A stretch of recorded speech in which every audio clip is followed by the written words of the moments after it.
You interview a lot of horror authors. I love horror books and horror movies and horror graphic novels and scary things. You interview a lot of female horror authors. What's up with that? I do. Well, so it's not just female horror authors. It's actually, we've had a Latina horror author Right. and an Indigenous horror author from First Nation. And it's, for me, it's about representation because just like every other industry, I think we have not heard as many voices as there are waiting to be heard in the horror space. Well, I think that in the sake of doing this kind of thing, we do get to learn a lot about new people. So we're going to talk to another horror author, but it's because she has such a pretty smile, and I thought that it would be worth dragging Kristi DeMeester onto the show to talk about some of that, some of this, And maybe she makes scary candles, places, and she horror makes themed candles. candles. What does horror themed candles smell like? Wouldn't you like to know? Hi everyone, Tim Kitzrow from NBA Jam and NFL Blitz, welcoming you to The Backpack Show. Your hosts, Chris Brogan, Kerry Gorgone, Boom Shakalaka. Backpack Show. Hey, did you see the friend of the show, Janie Godley, did a set last night? She did a 1-hour comedy set on stage. She's amazing. Scottish comedian, Janie Godley. Who's also fighting cancer and was on her 6th chemo. So, usually in your 6th chemo, you're pretty much throwing up and holding a bucket and sad and just wanting the life over. She went on stage and did a whole set. She's tough as nails, but also very kind. Like she's just an amazing combination. Both. Amazing human. Go check her out. Super amazing human. So the pretty smile joke was that's Kristi DeMeester's book named, and we've got a lot to cover. I mean, I feel like with this theme though of kind of female horror authors, there's something to it. What do you find when you read as a reader, Kerry? What do you find the differences to what you get out of a book written by a woman about horror or not? Is there a difference? Can you feel it? Oh, so Kristi's in particular, there's this undercurrent of it's like a feminist horror novel, if you want to call it that. But the frustrations that the female characters feel are amplified, I feel like, because you're genuinely and correctly afraid of something, and people will be like, don't be so hysterical. God, right. You relax. Make such a big deal out of everything. And in a Stephen King novel, when the protagonist is feeling uneasy, nobody doubts that they have a reason to feel uneasy. But in Kristi's such a pretty smile, it's everywhere. People are just like, you're being pop a pill, relax. Well, so I guess we'll have to drag her on out here. I guess you will. Grumble, grumble, grumble. That's my dog sound. Oh. Kristi, welcome to the show. How do you do? Oh, doing great. Thank you so much for having me. This is amazing. I'm so excited. We found you on Twitter because since I've become on this run of horror authors, I've been discovering new talent all the time and reading books and really loving it. And yours just, it made me angry, in a good way, because I could relate so much to some of the things that happened to the characters in the book, as far as, I mean, obviously not the super gory monster horror stuff, but the everyday quiet oppression stuff I could relate to. Right. Yeah. Well, thank you very much. I appreciate that. Yeah. Cause this is definitely one of those books where it was my angry book. As I was writing it and going through it, I was definitely having moments where a lot of that anger was real life inspired. So it's nice to see that it came through. When you first, I remember in the book, there's a pretty important current through it of Jazzland, the abandoned theme park in New Orleans. Now, did you kind of see that and get inspired to write something scary, or was that something that came to you as part of the story? As you what came first? Yeah, Jazzland came first. Of that, it was seeing photos of it. It was actually an old friend of mine from my master's program had sent me a link to. It might have even been this exact website of saying, this seems right up your alley. I think you would really love this. And as I was scrolling through the pictures, that was the exact emotion. It was so unsettling because you have the disparity of a place that is meant to inspire joy and happiness and excitement. And then when you see the decay and the degradation of that, it's, I know uncanny valley is the word that's used to describe people, but where you see something that's meant to be human, but it doesn't quite look human. And so it creates that strangeness it was very much that exact same feeling that I was having as I was looking at those photos. And I was so unsettled, I couldn't shake it. And so I went, there needs to be a scary story in not just an amusement park, but in an abandoned one where you're constantly looking around to see what's over your shoulder. So Jazzland definitely came first. There was, yeah, it sticks with you after the story's over. Now, this isn't your first book. You've dug around. You've done some work. You've got some places to go. What lands you here? What because when you're kind of doing your first few books, there's a whole lot of reasons you get to where you go. There's a lot of also trying out and things like that. I feel like by this book, you really have something you want to say. It's not that you didn't in the first. I feel like by this book, you're like, this isn't a fad. This wasn't a one-off. This isn't me proving I can do it. I'm here. What does this book have to say? So I started out very much as a short story writer. And so I always dabbled in particularly looking at a woman's place in the world and the true horrors that we maybe gloss over or we maybe ignore or are maybe dismissed. And a lot of that began in looking at the relationships between mothers and daughters and how that trauma gets passed on, or how there is this sense of generational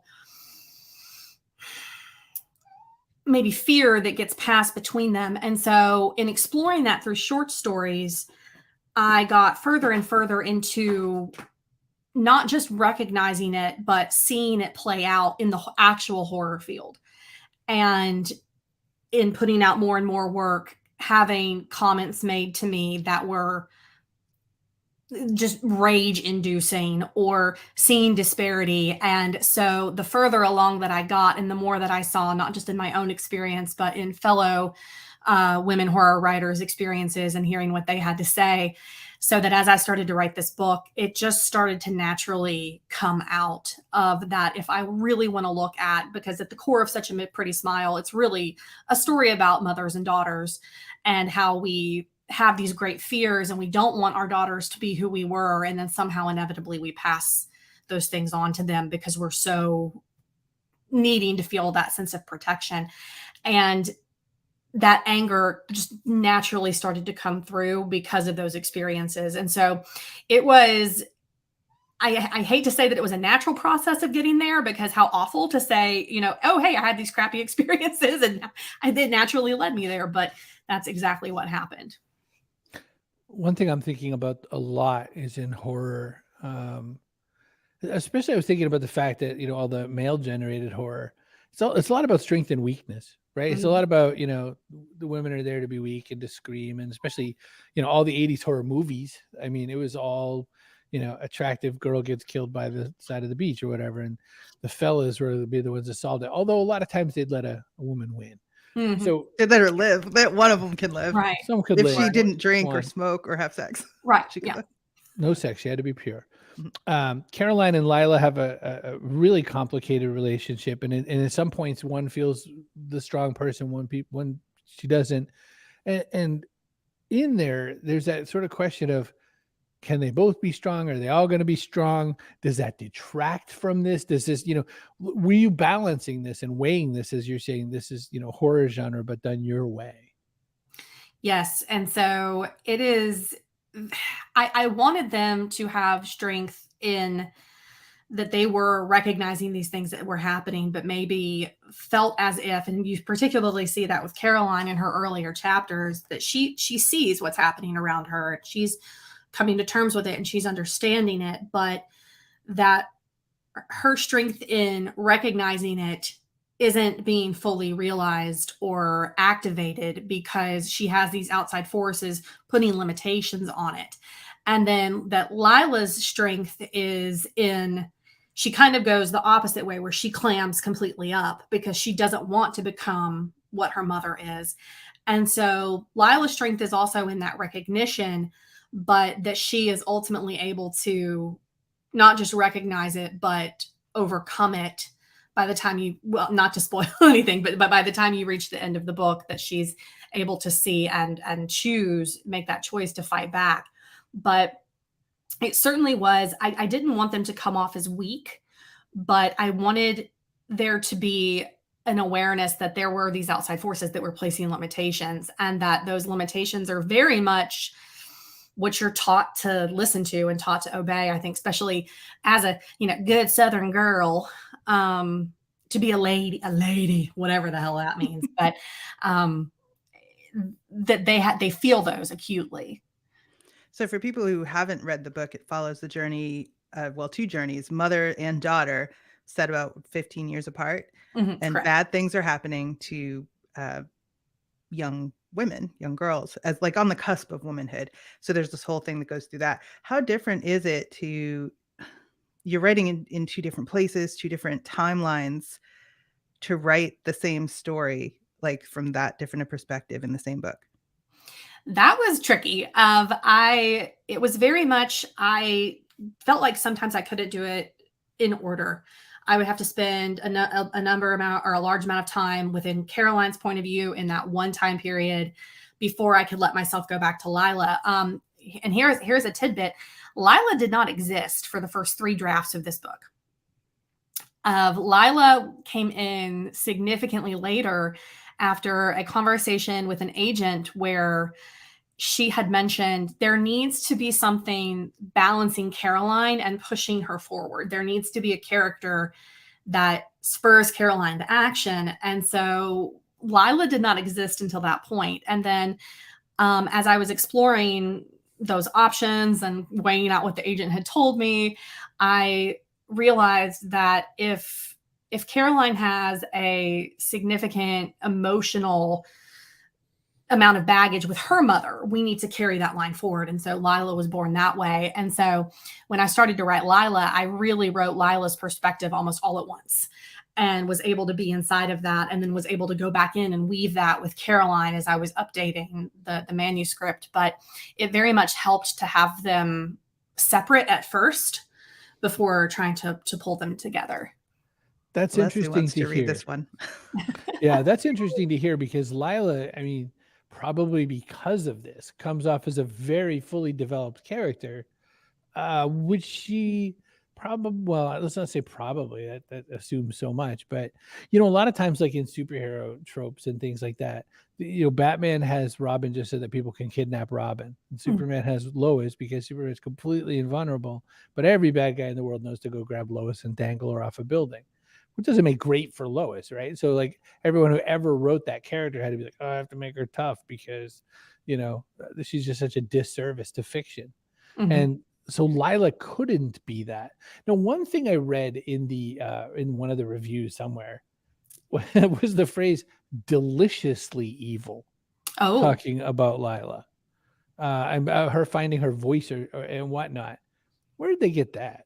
What's that? What are we hinting at with deliciously? Can't spoil evil? things. Come on, Christopher. Oh, okay. Well, don't say things. No, I'm gonna do. I think I can answer that without spoiling anything. So, Lila, in the process of going through not only puberty, because she's 13 and she's having all those raging hormones that you have when you're 13 years old, there is also I talked about outside influences before, that outside influence is making her come off as, I hate the word crazy, but that's the word I think I want to use right now, or making her come off as maybe slightly outside of what people would deem normal.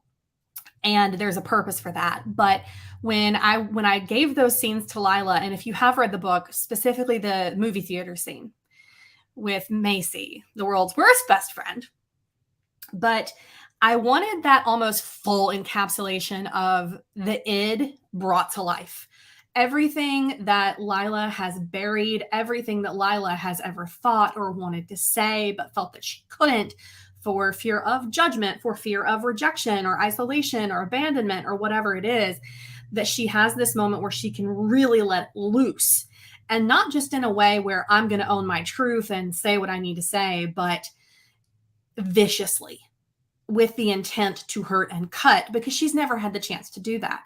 And so that delicious evil And I know there've been a number of people who, speaking of reviews, have said that they didn't necessarily buy that any 13-year-old would be that nasty.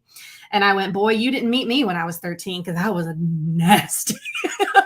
I could be mean and just cut. And so I wanted her to give in to that, though, because it does feel good. It's not socially acceptable, and you probably shouldn't tell your best friend that you want to cut her open and watch her squirm. I mean, these are terrible things, right? But thanks for telling me now. But it's certainly there's some really, it feels good to let that out, and I wanted to give her that chance. Okay, Kerry, I was going to let you have another question, but this is the perfect time to bring up a couple of things. One, you may have also have been a school teacher. Two, you may also have a candle company. This is the person who's writing about cutting people open to see them bleed and squirm and everything like that. And you're like, I wonder what that smells like. Mm-hmm. And so we get a bunch of smelly smells to smell with when it comes to that. And also, let's just finish this off. You made a soundtrack on Spotify so someone can come and grab the playlist to what they should be listening to while they're reading the book. This is a lot of extra, lady. Where's this from? The playlist specifically? Everything. Everything. You said, I think, you know what I think? I'm going to write just write a book. Candles and a playlist. And this is an experience. Right. That's right. So the playlist itself, and I'll just start there, and then I'll pivot over to the candles, because the playlist is specifically for Such a Pretty Smile. Those were all the songs. I listened to those on loop nonstop while I was writing this book, because they were as the kids would say, the vibe that I wanted or I felt that the book felt like as I was writing it. And so it just pairs really well. Like if you want to get into the headspace and the mindset that I was in as I was writing the book, this is it. I am incredibly inspired by music and artwork, where I have an entire Pinterest board that is devoted only to images and artwork that are right for me as a writer to take inspiration from, because I look at this, it makes me feel a certain kind of way. Now, can I do that in written form? Can I make that same feeling happen in written form? And I often feel like I'm not successful with it all the time, but it is a wonderful thing. And so the Spotify playlist was built just over time as I was writing, because I would find more songs. Oh, that's perfect. Add it in. But the candles is a little bit more selfish of me, because I have always been a smells person, and my husband didn't understand how I could spend, $75 on something I was going to burn.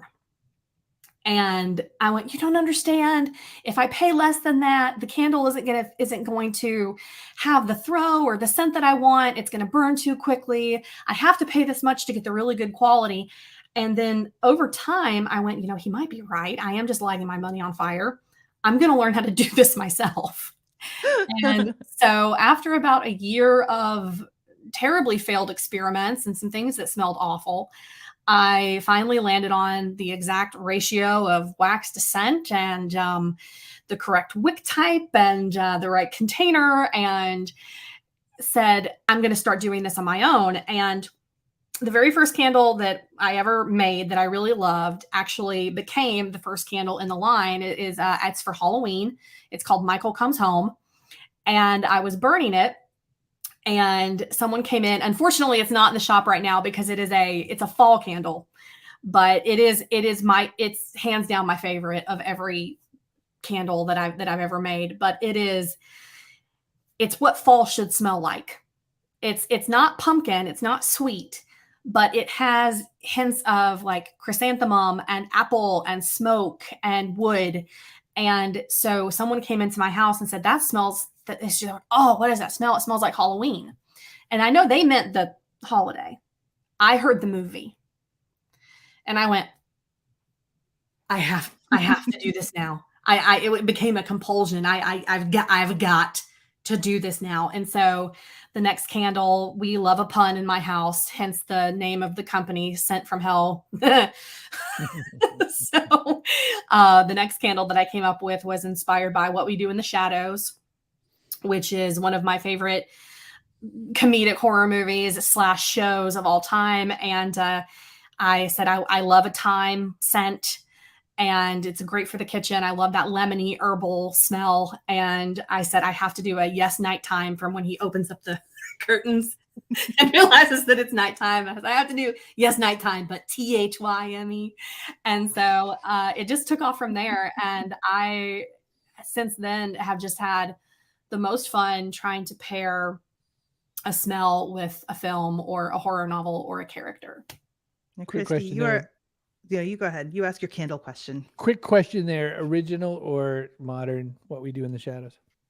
Oh, that's so hard because I they're so know. different. But if I'm going to sit down and watch something that is like a comfort, like a comfort watch, it's probably going to be the original. Just I can watch that nonstop and not get tired of it. It's a go-to quote in my, quoted movie in my house. My husband actually just came around, we were talking about the whole thing of, why do you drink virgin blood? We'll quote that back and forth. I think it's got to be the original. Lila and Caroline, they're both sort of square pegs, and at least in terms of filling the feminine roles, in the boxes we want to put them in. Are you a square peg? Like, where does that come from? I think I've been trying to ram myself into, the expectations of what it means to be a good girl my entire life. And for a long time, I fit it. I very, very much fit it. But there was a part of me that railed against it and didn't feel comfortable in that place. And as I got older, there she is. Hello. Oh boy. There she is. But as I got older and came out of the maybe rule of, being under my parents', thumb. And I also grew up very, very religious, like strict fundamentalist religious. And so there were expectations of what it meant. But as I got older and we came out of the church and I came more into my own, I started rebelling all the time against it. And so I've, for a long time, felt, out of place. And I'm not, I don't like the things that my mother-in-law likes and my sister-in-law likes. So they'll get together and, they want to go watch their Christmas Hallmark movies. And I go, ew, gross. And I don't want to do that. And, or they'll want to go to their concerts for artists. I'm like, why would you listen to that? So it has that very, Lila, I think, was very much parts of her or me when I was that age. Yeah. One human alcohol beer, please. That's right. Well, Elizabeth asks, next book, Father's Fears Passed On to Daughters. Elizabeth, there's nothing but that, like in everywhere, right? It's like, right. Be a good girl. Be a good girl. Yeah. Or you're, What the dad with the shotgun of, Yep. That's everywhere. Dare I ask what's next? Absolutely. So I am working on the next novel currently, and I've got to turn that in February. I'm feeling that deadline breathing down the back of my neck. It is currently, well, I won't share the current title because it's likely going to change, as all things do. But it is my book about purity culture and like purity balls, if you know anything about that, within a lot of those kind of, Christian sectors, and witches. So this one is a little bit more tricky. Rather than 2 timelines, I'm now juggling 3, which don't ask me why I decided that was necessary because it only pains me more. You want to do some research? Oh my gosh. Yeah, absolutely. And so this one is going to follow some kind of, again, generations of women from the, colonial period, kind of 1700s through the 1950s, and then up into the early 2000s. So this one is also very close to my heart because I did grow up, strict kind of Christian fundamentalist, and I went through the purity culture and had the ring of, true love waits and don't kiss anybody till you get married. And so lots of that. Right. So you've got your work cut out for you then for the next one. Yeah. So the cur in Such a Pretty Smile that they suspect is a serial killer and stuff. It's sort of like you've got kind of these sort of werewolfy elements, I guess. And then in a previous novel, it was like a snake scary book, if you want to call it that. And so this next one is going to be a witch book. A witch book, yes. So the scary comes from it's not an animal, believe it or not, this time around. So scary is actually, is it a haunting? Is it a curse? Are they actually witches? And so it's much more based in human fear. Things, you go into the dark woods and you see eyes glowing back at you. Is it an animal? Is it a person? And it's a person. So witches this time. Well, not a good girl. Yeah, right. Not in this one. Are people ever like people that from your teaching days or something? Are they ever horrified? Like, do they read Such a Pretty Smile and go, "Oh my God, she was in a room with our children"? Right. Now, thankfully, my colleagues have been incredibly, incredibly supportive of. Probably some of my biggest cheerleaders that I could ever ask for have been my colleagues, and I'm massively, massively grateful for them. Now, the parents of the children I used to taught may be a different story. I know that I have gotten, I did get a comment on Twitter once from, who knows if it was a parent of a child that I actually taught or not, but it was certainly a parent of that school system telling me that I'm a Satanist and that they're glad that I'm not teaching anymore because how dare I, et cetera, et cetera. And I said, I was like, yeah, I know how terrible of me to teach your child the Crucible and, Frederick Douglass, I'm the worst person. But thankfully, I have not run into any or people being horrified of how can this person have these thoughts in their head. So I've been pretty lucky. One of the things I was thinking about your short story work is that it's a whole different way to land a short story. And then going to the novel side, you have a lot more time and character development is important and whatnot. Do you prefer one to the other? I mean, you mentioned the next is a novel, so I'm going to go with yes, you do. But, what I like about short stories is you don't have to take forever to kind of make the character. The character is just a vehicle for the plot. But in a novel, like you've really got to take the time to make that person stand up and be three-dimensional. Talk about that for a sec. Absolutely. So I actually prefer the short story strictly because it is almost like instant gratification. You are able to sit down and within either a few days or a week or two to fully execute this completed thing. Whereas a novel, you have that delayed gratification.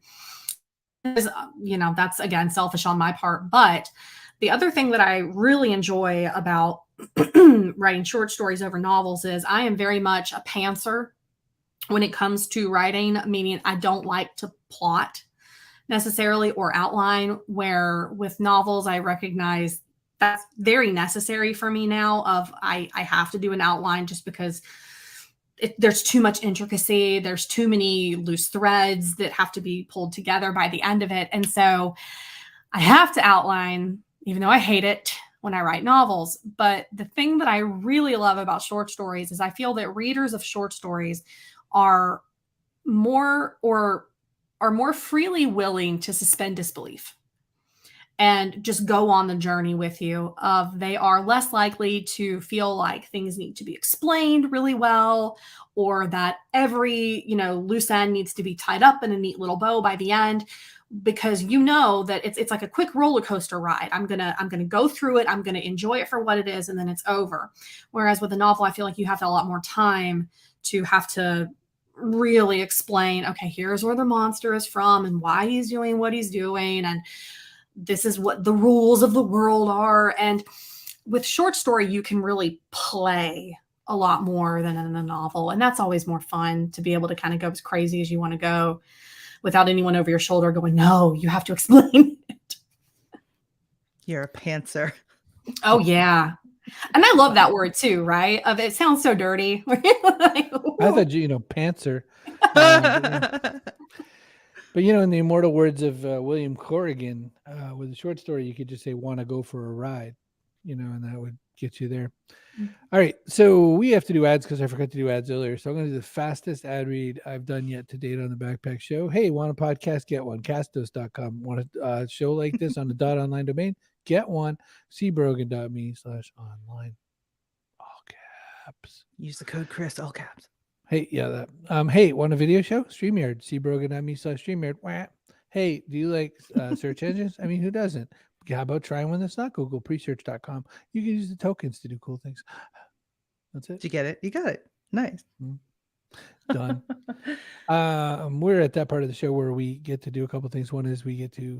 Oh, and here's our person of the day. Kaboom!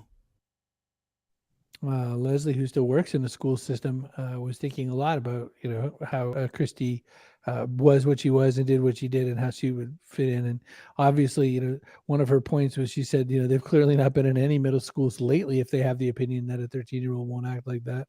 I feel like there's more odd ducks than there are not. That's what I feel like. And just nobody admits it. And so we all think there's like a normal that we're not, but nobody is.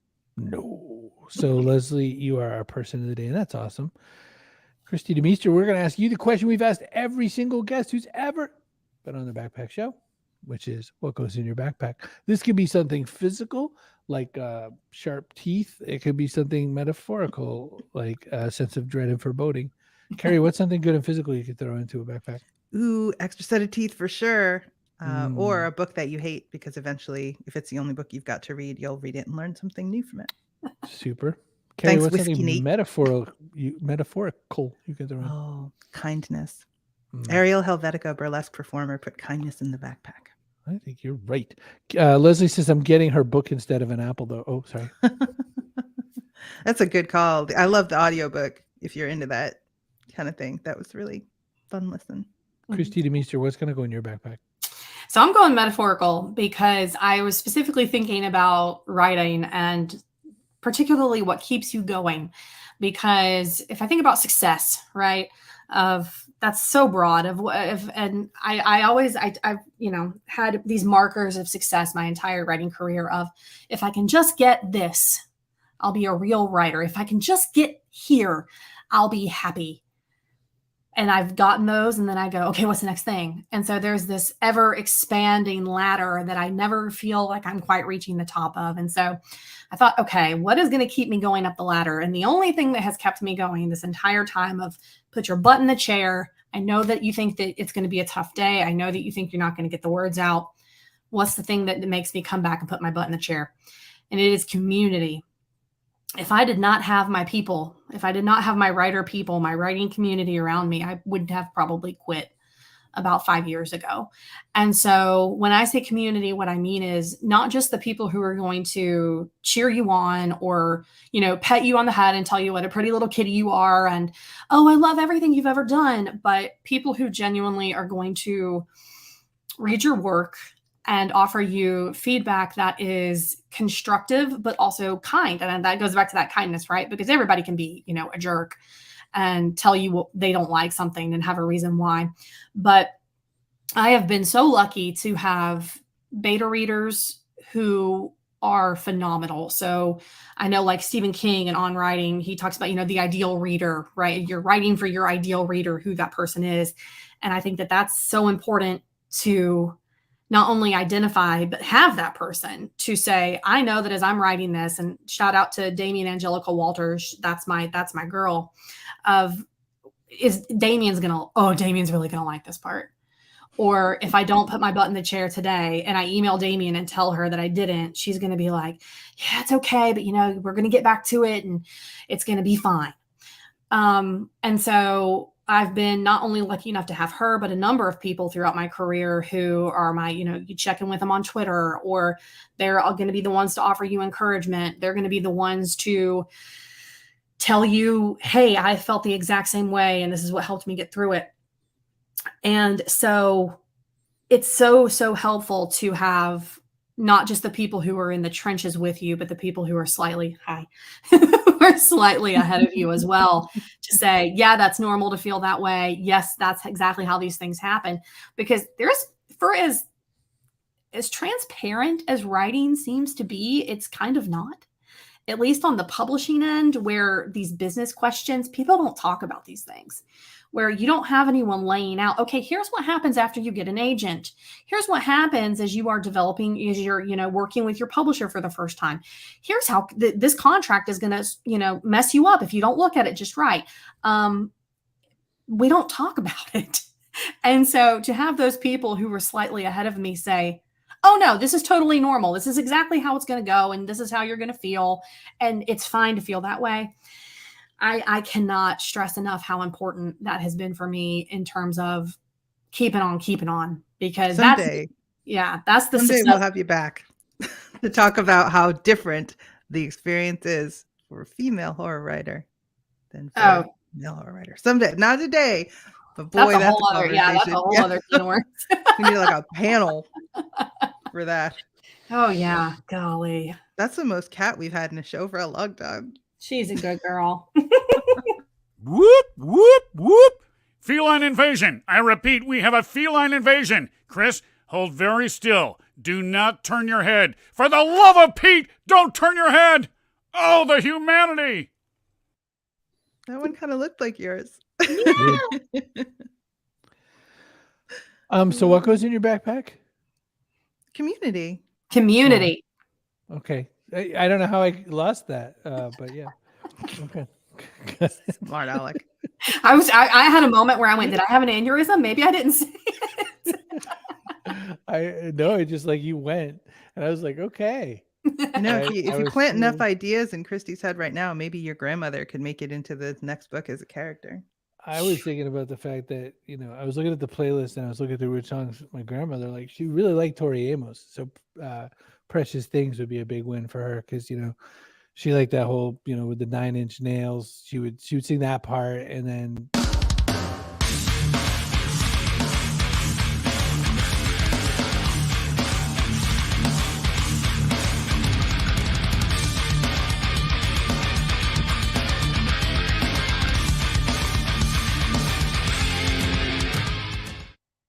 do a whole series on her.